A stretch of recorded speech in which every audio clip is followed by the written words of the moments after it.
Okay, let's talk about the iPhone 12 mini.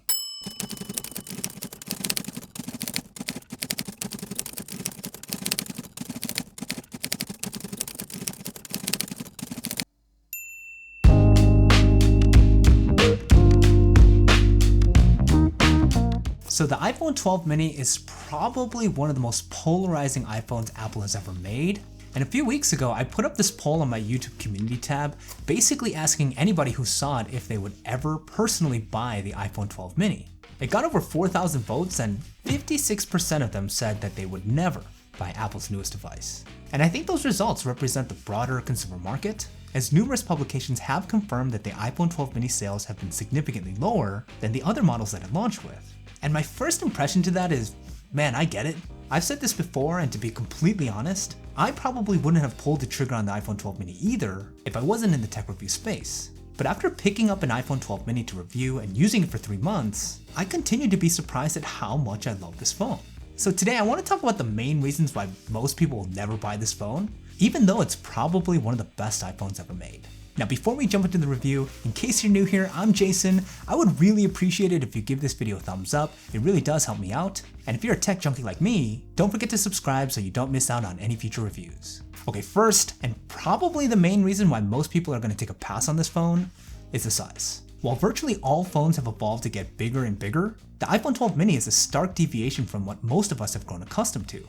And yes, there's been this resurgence of a more right-sized form factor, something embraced by the iPhone 12, the Galaxy S21, and the Pixel 5, but when compared to the 12 mini, those phones would be considered huge. I mean, we have to be fair and categorize this phone's design as it truly is, unusually small. And because many of us have transitioned to using our phones as our primary means of content consumption, there's a legitimate concern that such a small device could lead to a less than ideal user experience. But here's the thing, the display in the iPhone 12 mini, yes, dimensionally it's very small, but it has that edge-to-edge design like the other iPhones, and it's immersive enough to where you get used to it real quick. Nothing feels noticeably small or encumbered by the smaller form factor, typing on the keyboard is fine, and even more size-specific things like watching videos and playing games is still very enjoyable on the 12 mini. See, this is the main difference for me between this phone and the second generation iPhone SE. Even though that phone is physically larger, it has the awful forehead and chin, which ultimately to me does get in the way of enjoyability.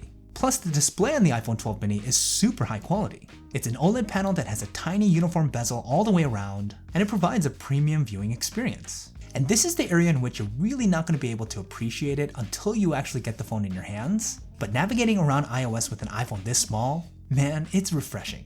This is by far the most comfortable iPhone you can use with one hand, and the one that's going to give you the least drop anxiety, and I legit feel like I could get stuff done a lot faster with this phone, as it is so easy to operate. So in many ways, the iPhone 12 mini kinda gives you the best of both worlds. A form factor that makes this an ultra easy device to use, and a display that's large enough to keep you pleasantly engaged with whatever it is you're doing. Now I get it, no matter how much I try and convince you of this, there's a lot of you that just aren't gonna be able to budge, as the tininess of this phone, man, it's just impossible to ignore. But if you're brave enough to give this phone a shot, I'm fairly confident you'd agree with me. Okay, the next reason why most people are going to just say no to the iPhone 12 mini is perceived performance issues. It's easy to make the assumption that a small form factor also equates to concessions in, say, features or other components that make up a smartphone, and again is supported by phones like the iPhone SE. It's using very outdated recycled components, and it can't take advantage of a lot of the newest features Apple has in its arsenal. But really, that couldn't be further from the truth when talking about the iPhone 12 mini. There's virtually nothing about this phone that fits that stereotype. In fact, it's one of the most spec'd out, powerful phones in the market today.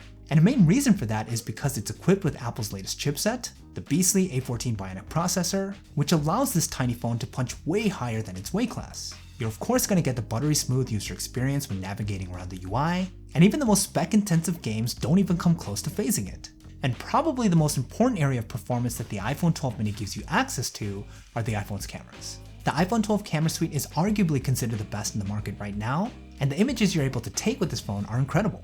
You get a primary wide angle and an ultra wide, which is great, and there's really no difference whatsoever between the 12 mini and the other iPhone 12 variants. And more impressively, the same applies to the 12 mini's video shooting capability.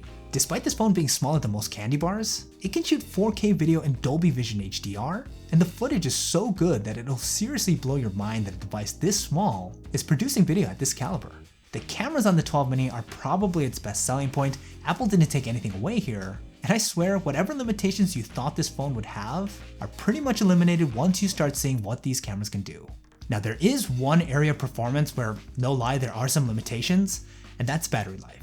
There's no getting around this one, as there's going to be logically a smaller battery in this smaller form factor, which ultimately means it will have the worst battery life compared to its larger siblings. Now I've been averaging around 6 hours of screen on time, which honestly isn't too bad and totally fine for light to moderate users. But if you play a lot of games, watch a ton of HD videos, or if you're a content creator or something taking a ton of videos yourself, power management may be an issue for you. There's really no getting around it.